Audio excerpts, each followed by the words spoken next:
5,000 plus feet, a mile high. There's the problem. Well, Paul, it's almost like adding insult to injury, having Denver be the final race of the Western Swing for the first time in the history of the Western Swing. But I can remember coming here back in the early days when we first started showing up. We used to fire the cars up 2 hours ahead of time because it would take us 5 or 6 times just to figure out how to make the car idle up here in this thin air. Not the case anymore. The field teams really have a good book. They come out here, they can make almost the same amount of horsepower as they do at sea level. Problem is lack of downforce, getting that thing hooked up through the middle of the racetrack becomes an issue. Pro stock motorcycle, pro stock car, they got a tremendous horsepower deficit. They just have to deal with it by making gear changes, chassis adjustments, and so forth to try to make the best possible run.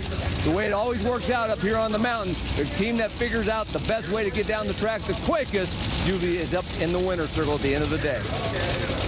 And to try and help all of that out, the track has installed a 120-foot cooled launch pad. It's water cooled, and it does help.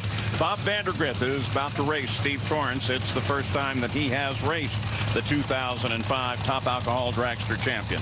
Interesting matchup here is Bob Vandergriff coming out to look like he may be running the remainder of the season. They were having some problems with that car going straight at Sonoma. They're getting that worked out. Dexter Tuttle, the car owner there, brought on Kevin Pointer to help turn this thing around. And tell you what, it has looked very good. Steve Torrence has been making some very good runs.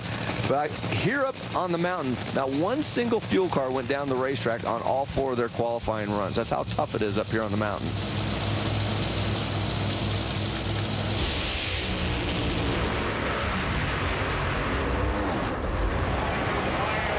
Look at that. 393 low ET of the race, 306 miles an hour for Steve Torrence. This was a pass. Steve Torrence had almost a 1/10 of a second advantage over Bob Vandergriff. Bob was dead late. Steve, I don't know if he took a shot at 0.36. That's a pretty good reaction time in a fuel car, but the run on the racetrack, even with cylinders out on the other end, still runs a 393. I gotta believe the track conditions right now are better than they've been all weekend, and Steve Torrence just proved that.